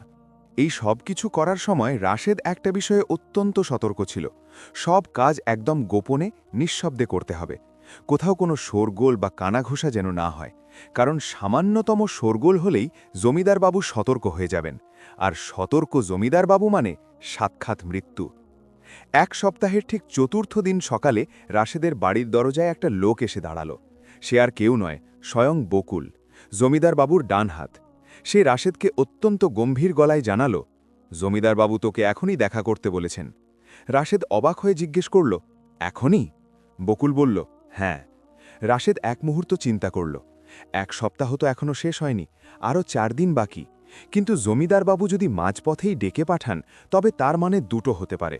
হয় তিনি মানসিক চাপ সইতে না পেরে রাজি হয়ে গেছেন, নয়তো তিনি রাশেদকে দুনিয়া থেকে সরিয়ে দেওয়ার নিখুঁত কোনো ছক কষে ফেলেছেন। রাশেদ দ্রুত লতিফ উকিলের কাছে একটা ছোট্ট চিরকুট লিখে পাঠিয়ে দিল। তাতে লেখা ছিল, আমি হাভেলিতে যাচ্ছি। যদি আজ সন্ধ্যার মধ্যে ফিরে না আসি, তবে আপনি আইনি ফাইলটা সবার সামনে খুলে দেবেন। তারপর সে বকুলের সাথে হাভেলির উদ্দেশ্যে পা বাড়াল। আজ জমিদার সিরাজ চৌধুরীর হাভেলির পরিবেশটা একদম অন্যরকম লাগছিল। একটা থমথমে ভারী পরিবেশ। সেই বিশাল ঘরটি, যার দেওয়ালে পশুর চামড়া আর শিং ঝোলানো ছিল, সেখানে জমিদারবাবু একদম একা বসেছিলেন। আশেপাশে কোনো বডিগার্ড বা চাকর বাকর নেই, এমনকি বকুলকেও বাইরে রেখে দেওয়া হয়েছিল। জমিদারবাবু আজ নিজের সেই রাজকীয় চেয়ারটাতে বসেননি, তিনি দাঁড়িয়েছিলেন। আর এই প্রথমবারের মতো রাশেদের মনে হলো যে এই মানুষটা আসলে মোটেও বড় কেউ নয়, শুধু তার টাকা আর ইমারতটাই বড়। রাশেদ ধীর পায়ে ঘরের ভেতর প্রবেশ করল এবং সোজা জমিদারবাবুর চোখের দিকে তাকাল। সেখানে 4 দিন আগের সেই দম্ভ আর অহংকার বিন্দুমাত্র ছিল না, তার বদলে ছিল তীব্র ক্লান্তি আর অবসাদ। আরও এমন কিছু ছিল যা রাশেদ খুব ভালো করেই চিনতে পারল। এটা সেই গ্লানি আর অনুশোচনা যা কোনো মানুষকে তখনই কুঁয়ে কুঁয়ে খায় যখন সে রাতের অন্ধকারে সম্পূর্ণ একা থাকে আর তার নিজের বিবেক তার সামনে আয়না ধরে দাঁড়ায়। জমিদারবাবু খুব শান্ত স্বরে বললেন, বসো রাশেদ। রাশেদ বসল। জমিদারবাবুও বসলেন, কিন্তু তিনি তার সেই মখমলের চেয়ারে নয়, বরং রাশেদের ঠিক সামনের একটা সাধারণ কাঠের চেয়ারে বসলেন, যেন তিনি ইচ্ছে করেই রাশেদকে বোঝাতে চাইছিলেন যে আজ তারা দুজন একই সমতলে দাঁড়িয়ে। তিনি বলতে শুরু করলেন, এই 4 দিনে আমি অনেক ভেবেছি রাশেদ। প্রথম দিন রাতে আমি শুধু ভেবেছি যে কিভাবে লোক লাগিয়ে তোমাকে দুনিয়া থেকে সরিয়ে দেওয়া যায়, ঠিক যেভাবে তোমার বাবাকে সরিয়ে দেওয়া হয়েছিল। দ্বিতীয় দিন আমি ভেবেছি যে তোমাকে এত বিপুল পরিমাণ টাকা দিয়ে কিনে নেব যাতে তুমি সারা জীবনের জন্য মুখ বন্ধ রাখো। আর তৃতীয় দিন রাতে আমি এক মুহূর্তের জন্য চোখ বন্ধ করতে পারিনি। আমি সারা রাত জেগেছিলাম, শুধু এপাশ ওপাশ করেছি আর ভেবেছি। রাশেদ প্রশ্ন করল, আর চতুর্থ দিনে? জমিদারবাবু একটা দীর্ঘশ্বাস ফেলে বললেন, চতুর্থ দিন আমার বাবার কথা মনে পড়ল, সিরাজ চৌধুরী সিনিয়র, যিনি কাসেম চৌধুরীর ছেলে ছিলেন। আমার বাবা মৃত্যুর আগে আমার হাত ধরে একটা কথা বলেছিলেন, যার অর্থ আমি তখন বুঝতে পারিনি। তিনি বলেছিলেন, বাবা, আমাদের এই বিপুল সম্পত্তির নিচে একটা বিশাল পাপ চাপা পড়ে আছে, যা একদিন না একদিন মাটি ফুঁড়ে বাইরে বেরিয়ে আসবে। সেই দিন কি ঘটবে তা সম্পূর্ণ তোমার ওপর নির্ভর করবে। রাশেদ নিঃশব্দে সব শুনে যাচ্ছিল, সে কোনো কথা বলল না। জমিদারবাবু আবার বললেন, আমার বাবাও সব জানতেন। তিনি খুব ভালো করেই জানতেন যে শান্তিনগরে আসলে কি ঘটেছিল, কিন্তু তিনি কখনো এর প্রতিকার করার চেষ্টা করেননি। ভয় নয়, বরং এই জন্যে যে তিনি জানতেন না এই পরিস্থিতি কিভাবে সামলাতে হয়। বংশ পরম্পরায় পাওয়া এই বিপুল সম্পত্তি আর রাজত্ব দুহাতে বিলিয়ে দেওয়া কোনো সহজ কাজ নয়, এমনকি যদি এটা জানা থাকে যে এই সম্পদের ভিত্তি দাঁড়িয়ে আছে শত শত মানুষের পোড়া ছাইয়ের ওপর। রাশেদ শান্ত কিন্তু দৃঢ় কণ্ঠে বলল, জমিদারবাবু, আমি তো আপনার পুরো সম্পত্তি বা জমিদারি দাবি করছি না। আমি শুধু সেই জমিটার কথাই বলছি যা শান্তিনগরের সাধারণ মানুষদের ছিল। আমি চাই ওই জমি তাদের আসল মালিকদের কাছে ফিরিয়ে দেওয়া হোক। আমি চাই আপনার পরিবার প্রকাশ্যে এই সত্য স্বীকার করুক যে কাশেম চৌধুরী যা করেছিলেন তা এক অমার্জনীয় অপরাধ ছিল, এবং এই বংশ সেই অপরাধের সম্পূর্ণ দায়ভার গ্রহণ করছে। জমিদারবাবু কোনো উত্তর দিলেন না। তিনি শুধু টেবিলের ওপর রাখা একটা কাগজ তুলে নিলেন এবং রাশেদের দিকে এগিয়ে দিলেন। বললেন, এটা একটু পড়ে দেখো। রাশেদ কাগজটা হাতে নিল। এটা ছিল উকিলের মাধ্যমে তৈরি করা একটি আইনি দলিল। তাতে স্পষ্টভাবে লেখা ছিল যে জমিদার সিরাজ চৌধুরী শান্তিনগরের সেই বিশাল জমিদারি এলাকাটি সম্পূর্ণ বিনা শর্তে ওই গ্রামের বেঁচে থাকা উত্তরাধিকারীদের নামে হস্তান্তর করছেন, এবং দলিলের সাথেই সংযুক্ত ছিল একটি স্বীকারোক্তিপত্র।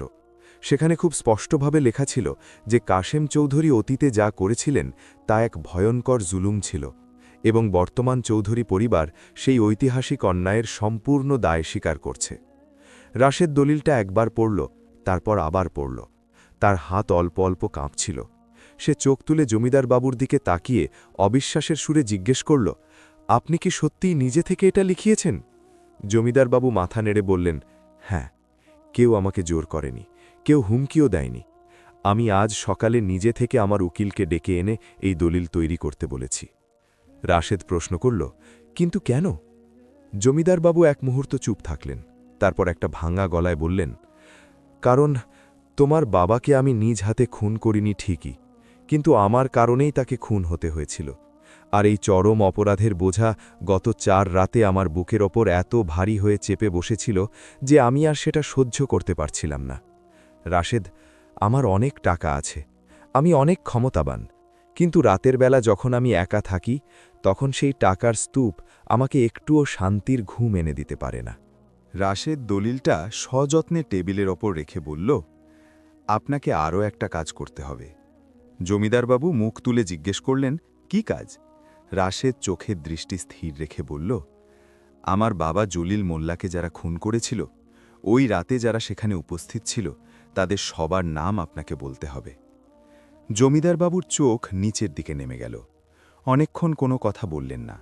তারপর খুব ধীর গলায় বললেন, তাদের প্রায় সবাই ইতিমধ্যে মারা গেছে, শুধু একজন বেঁচে আছে। সে আমার পুরনো হিসাবরক্ষক, নাম মজিদ মিয়া। সে এই শহরেই থাকে। রাশেদ কঠোর স্বরে বলল, তাকে অবিলম্বে আইনের হাতে তুলে দিতে হবে।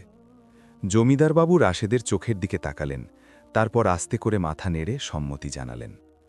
রাশেদ যখন হাভেলি থেকে বেরিয়ে এলো তখন তার হাতের মুঠোয় সেই মহামূল্যবান দলিলটি ছিল। এটা এমন একটা অর্জন যা সে কল্পনাও করতে পারেনি যে এত দ্রুত এবং এত সহজে পেয়ে যাবে। সে ভেবেছিল এর জন্য তাকে দীর্ঘ আইনি লড়াই লড়তে হবে, কোর্টে যেতে হবে, পত্রিকায় লেখালেখি হবে, এমনকি নিজের জীবনের ঝুঁকিও নিতে হতে পারে। কিন্তু ঘটনা ঘটল সম্পূর্ণ অন্যভাবে। ওই হাভেলির ভেতরে এমন একজন মানুষ বসেছিলেন যার ভেতরেও একটা ঘুমন্ত বিবেক ছিল, যা গত 4 রাতের বিনিদ্রা যন্ত্রণায় এমনভাবে জেগে উঠেছিল যা হয়তো 4 বছরের আইনি লড়াইও করতে পারত না। রাশেদ সোজা লতিফ উকিলের চেম্বারে গিয়ে তাকে দলিলটা দেখাল। লতিফ উকিল কাগজটা মনোযোগ দিয়ে পড়লেন এবং বললেন, এটা 100% খাঁটি আইনি দলিল। রাশেদ স্বস্তির নিঃশ্বাস ফেলে বলল, হ্যাঁ। লতিফ উকিল রাশেদের কাঁধে হাত রেখে বললেন, রাশেদ, তুমি এমন একটা কাজ করেছ যা আমি এই পেশায় গত 30 বছরেও করে দেখাতে পারিনি। আর তুমি এটা করেছ একটা গুলিও না ছোড়ে। রাশেদ একটা ম্লান হাসি দিয়ে বলল, আমার গুলি তো আমি সেই বনের গাছেই ফেলে রেখে এসেছি। লতিফ উকিল রাশেদের দিকে গভীর শ্রদ্ধায় তাকালেন। এই প্রথমবারের মতো তার চোখ দুটো পানিতে চিকচিক করে উঠল। সেই দিন সন্ধ্যায় রাশেদ সোজা কফিল দাদুর বাড়িতে গেল। সে দাদুর হাতে দলিলটা তুলে দিল। কফিল দাদু দলিলটা হাতে নিয়ে আঙুল দিয়ে আলতো করে ছুলেন, ঠিক যেন এটা কোনো পবিত্র ও অতি মূল্যবান জিনিস। তারপর তিনি আকাশের দিকে মুখ তুলে তাকালেন, যেন তিনি ওপরওয়ালাকে বা হয়তো তার মৃত মাকে কিছু একটা বলছিলেন। তার ঠোঁট নড়ছিল, কিন্তু কোনো শব্দ শোনা যাচ্ছিল না। হয়তো সেটা ছিল কোনো গভীর প্রার্থনা। কফিল দাদু দলিলটা রাশেদকে ফেরত দিয়ে ভেজা গলায় বললেন, বাবা, তোমার বাবা যেই ন্যায়ের বীজটা বপন করে গিয়েছিলেন, আজ অবশেষে সেই গাছটা মাথা তুলে দাঁড়াল। দাদি আমেনা যখন এই খবরটা শুনলেন তখন তিনি কোনো কথা বলতে পারলেন না। তিনি শুধু ডুকরে ডুকরে কাঁদতে লাগলেন। এটা শুধু খুশির কান্না ছিল না, আবার দুঃখেরও কান্না ছিল না। এটা ছিল বহু যুগ ধরে আটকে থাকা এক বিশাল আবেগের বাঁধ ভেঙে যাওয়ার কান্না। যে পাথরটা যুগের পর যুগ ধরে বুকের ওপর চেপে বসেছিল, সেটা নেমে যাওয়ার কান্না। তিনি রাশেদের হাত দুটো শক্ত করে চেপে ধরে বাষ্পরুদ্ধ কণ্ঠে বললেন, আজ আমার দাদার আত্মা অবশেষে শান্তি পাবে। রাশেদ কোনো উত্তর দিল না। সে শুধু চুপচাপ সেখানে বসে দাদি আমেনার হাতটা ধরে রাখল। 3 দিন পর মজিদ মিয়াকে শহরের থানায় পুলিশের কাছে সোপর্দ করা হলো। আর এই কাজটা অন্য কেউ নয়, জমিদার সিরাজ চৌধুরী নিজে দাঁড়িয়ে থেকে করলেন। তিনি নিজে তাকে থানায় নিয়ে গেলেন। এই খবর দাবানলের মতো পুরো শহরে ছড়িয়ে পড়ল। থানার বাইরে অগণিত মানুষের ভিড় জমে গেল। শহরে নানা রকম গুঞ্জন আর ফিসফাস শুরু হয়ে গেল। কেউ বিষয়টা পুরোপুরি বুঝতে পারল, কেউ আবার কিছুই বুঝল না। কিন্তু সবাই সচক্ষে এই দৃশ্যটা দেখল যে পরাক্রমশালী জমিদার সিরাজ চৌধুরী, যিনি জীবনে কখনো কারো সামনে মাথা নত করেননি, তিনি আজ নিজে থানায় গিয়ে নিজের বংশের চরম নির্মমতা, নিজের বাবার নীরবতা এবং সবশেষে নিজের দায়বদ্ধতার কথা প্রকাশ্যে স্বীকার করে জবানবন্দি দিলেন। রাশেদ সেদিন থানায় উপস্থিত ছিল না। সে তখন নিজের বাড়িতে মায়ের বিছানার পাশে বসেছিল। ফাতেমার শরীর এখন আগের চেয়ে কিছুটা ভালো। ডাক্তার বলেছেন অপারেশনটা খুব তাড়াতাড়ি করে ফেলতে হবে। টাকার ব্যবস্থাও সম্পূর্ণ হয়ে গেছে। লতিফ উকিল শান্তিনগরের উত্তরাধিকারীদের সাথে কথা বলেছিলেন। তারা নিজেদের পক্ষ থেকে রাশেদপি কৃতজ্ঞতাস্বরূপ বেশ বড় অঙ্কের একটা টাকা উপহার হিসেবে দিয়েছে। অন্যদিকে জমিদার বাবুও নিজ উদ্যোগে একটা খামে করে বড় অঙ্কের একটা টাকা পাঠিয়েছেন। রাশেদ সেই খামটা সযত্নে রেখে দিয়েছে। সে অহংকার করে সেটা ফিরিয়ে দেয়নি, কারণ সবার আগে তার মায়ের জীবন, আর মায়ের জীবনের চেয়ে বড় কোনো অহংকার একজন সন্তানের থাকতে পারে না। ফাতেমা দুর্বল গলায় রাশেদকে জিজ্ঞেস করলেন, বাবা, শহরে এত কিসের শোরগোল চলছে? মানুষজন বলাবলি করছে কি সব ঘটনা নাকি ঘটেছে? রাশেদ মায়ের হাতটা পরম মমতায় নিজের হাতের মুঠোয় নিয়ে বলল, কিছু না মা, একটা অনেক পুরনো হিসেব আজ পরিষ্কার হয়ে গেছে। একটা পুরনো পাপ যা বছরের পর বছর ধরে মাটির নিচে চাপা পড়েছিল, আজ সেটা প্রকাশ্যে এসেছে। ফাতেমা একটু শঙ্কিত হয়ে জিজ্ঞেস করলেন, এর সাথে কি তোর বাবার কোনো সম্পর্ক আছে? রাশেদ এক মুহূর্ত চুপ করে থেকে বলল, হ্যাঁ মা, আব্বা যে কাজটা শুরু করে দিয়ে গিয়েছিলেন, আমি আজ সেটা শেষ করেছি। ফাতেমার দুচোখ বেয়ে জলের ধারা নেমে এলো। তিনি রাশেদের হাতটা আরও শক্ত করে চেপে ধরে বললেন, তোর বাবা খুব সৎ মানুষ ছিল রে। রাশেদ মৃদু হেসে বলল, হ্যাঁ মা, আর তার ছেলেও তো খারাপ হয়নি। সেই সন্ধ্যায় সালমা যখন বাড়িতে ফিরল, সেও শহরের গুঞ্জন কিছুটা শুনেছিল। সে ভাইয়ের দিকে একদৃষ্টে তাকিয়ে শুধু এইটুকু বলল, ভাইয়া, তুমি আজ যা করেছ, আব্বা নিশ্চয়ই সব দেখছেন। রাশেদ সস্নেহে বোনের মাথায় হাত বুলিয়ে দিয়ে বলল, তোর বিয়েটাও খুব ধুমধাম করে হবে রে সালমা, কোনো কিছুর অভাব থাকবে না।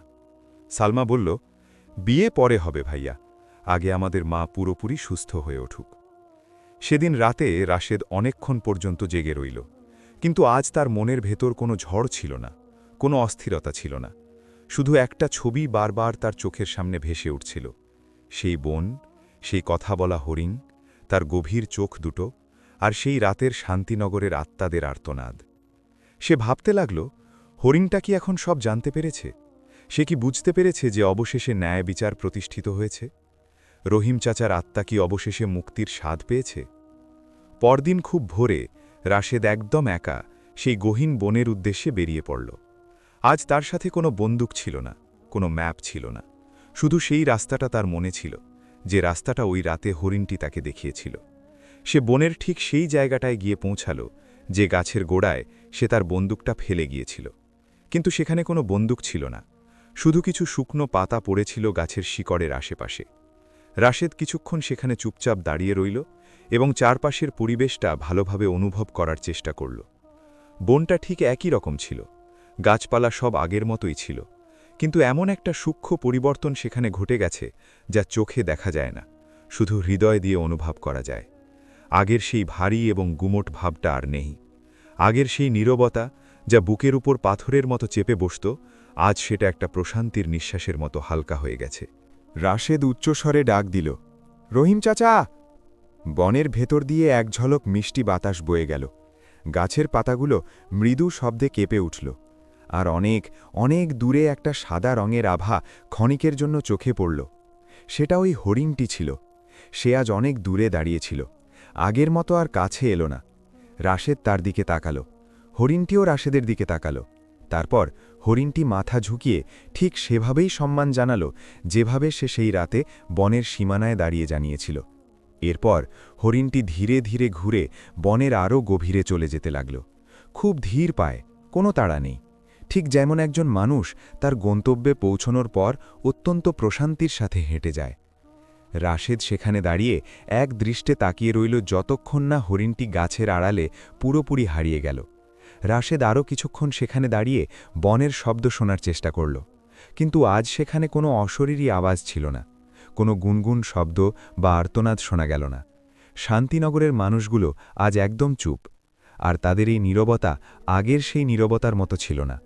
আগের নীরবতা ছিল এক দম বন্ধ করা বোবা কান্না, আর আজকের এই নীরবতা ছিল অত্যন্ত হালকা আর স্নিগ্ধ। এটা সেই নীরবতা যা মানুষের কাঙ্ক্ষিত জিনিসটি পেয়ে যাওয়ার পর এক প্রশান্তির ঘুমের মাধ্যমে নেমে আসে। রাশেদ সেখানে দাঁড়িয়ে 2 হাত তুলে আল্লাহর কাছে দোয়া করল, আল্লাহ, তুমি এই মানুষগুলোকে শান্তিতে রেখো। তারপর সে ঘুরে শহরের দিকে পা বাড়াল। রাশেদ যখন শহরতলিতে এসে পৌঁছল, তখন সকালের রোদ চারদিকে ছড়িয়ে পড়েছে। দোকানপাট খুলতে শুরু করেছে, মানুষজন দৈনন্দিন কাজে বেরিয়ে পড়েছে, বাচ্চারা হুইচই করতে করতে স্কুলে যাচ্ছে। এটা ছিল একটা একেবারে সাধারণ সকাল, কিন্তু রাশেদের কাছে এই সকালটা মোটেও সাধারণ মনে হচ্ছিল না। তার মনে হচ্ছিল সে যেন জীবনে প্রথমবারের মতো ঠিকভাবে চোখ মেলে পৃথিবীর এই আলো দেখতে পাচ্ছে। যেন আগে যা কিছু সে দেখত সবই ছিল আবছা আর ধোয়াটে, আর আজ সব কিছু আয়নার মতো পরিষ্কার আর ঝকঝকে। সেই সপ্তাহের শেষেই বড় শহরের একটি নামকরা হাসপাতালে ফাতেমার অপারেশন করানো হলো। লতিফ উকিল নিজে তাদের সাথে গিয়েছিলেন। সালমা আর রাশেদও সর্বক্ষণ মায়ের পাশেই ছিল। অপারেশন সম্পূর্ণ সফল হল। ডাক্তার স্বস্তির নিঃশ্বাস ফেলে রাশেদকে বললেন, খুব সঠিক সময় নিয়ে এসেছেন। আর কিছুদিন দেরি হলে রোগীকে বাঁচানো হয়তো প্রায় অসম্ভব হয়ে যেত। রাশেদ হাসপাতালের বারান্দায় বসে যখন এই কথা শুনল, তখন সে আকাশের দিকে তাকিয়ে একটা দীর্ঘ স্বস্তির নিঃশ্বাস ফেলল। এই নিঃশ্বাসটা তার ভেতরে গত কয়েক বছর ধরে আটকে ছিল। ফাতেমার যখন জ্ঞান ফিরল, তখন তিনি চোখ খুলেই সবার আগে রাশেদকে খুঁজলেন। রাশেদ তার শয্যার পাশে বসেছিল, মায়ের হাতটা নিজের হাতের মুঠোয় নিয়ে।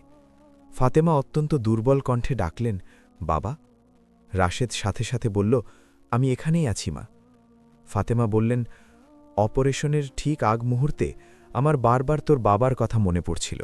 আমার কেন যেন মনে হচ্ছিল সে ঠিক আমার পাশেই দাঁড়িয়ে আছে। রাশেদের চোখ দুটো খুশিতে ছলছল করে উঠল। সে মায়ের কপালে চুমু খেয়ে বলল, তিনি ছিলেন মা, তিনি সবসময় আমাদের পাশেই আছেন। এরপর শান্তিনগরের জমি হস্তান্তরের আইনি কাজগুলো খুব দ্রুতগতিতে এগিয়ে চলল। লতিফ উকিল নিজ উদ্যোগে সেই গ্রামের আসল উত্তরাধিকারীদের খুঁজে বের করলেন। কেউ পাশের শহরে থাকত, কেউ অনেক দূরের কোনো গ্রামে। অনেকের সন্তানেরা তো জানতই না যে তাদের আসল শিকড় কোথায়। একে একে সবাই ফিরে এলো, জমির দলিল তৈরি হল, এবং যে মাটি যুগের পর যুগ ধরে এক অবিচারের ভারে চাপা পড়েছিল, তা অবশেষে ধীরে ধীরে তার আসল মালিকদের হাতে ফিরে গেল। কয়েকদিন পর বনের ধারে ওই জমির এক কোণে একটি ছোট পাথরের স্মৃতিফলক স্থাপন করা হলো। সেখানে খুব সাধারণ ভাষায় লেখা ছিল, এখানে একসময় শান্তিনগর গ্রাম ছিল, যাকে কখনো ভুলতে দেওয়া হবে না। যেদিন এই স্মৃতিফলকটি বসানো হয়, সেদিন বিকেলে রাশেদ একদম একা সেখানে গিয়েছিল। সে দাঁড়িয়ে ফলকের লেখাগুলো পড়ল, তারপর সে বনের দিকে মুখ তুলে তাকাল। দূরে বনের একদম শেষ প্রান্তে একটা সাদা আলোর ঝলক এক মুহূর্তের জন্য চোখে পড়ল এবং পরক্ষণেই মিলিয়ে গেল। রাশেদের মুখে একটা প্রশান্তির হাসি ফুটে উঠল। অনেক অনেক দিন পর সে মন থেকে হাসল, এমন একটা হাসি যা আত্মার গভীর থেকে আসে। তারপর সে বাড়ির দিকে ঘুরে হাঁটা শুরু করল। আজ আর তার পায়ে সেই পুরনো দিনের ভারী ক্লান্তি নেই। তার হাঁটার ছন্দে আজ শুধুই এক অপার মুক্তির আনন্দ।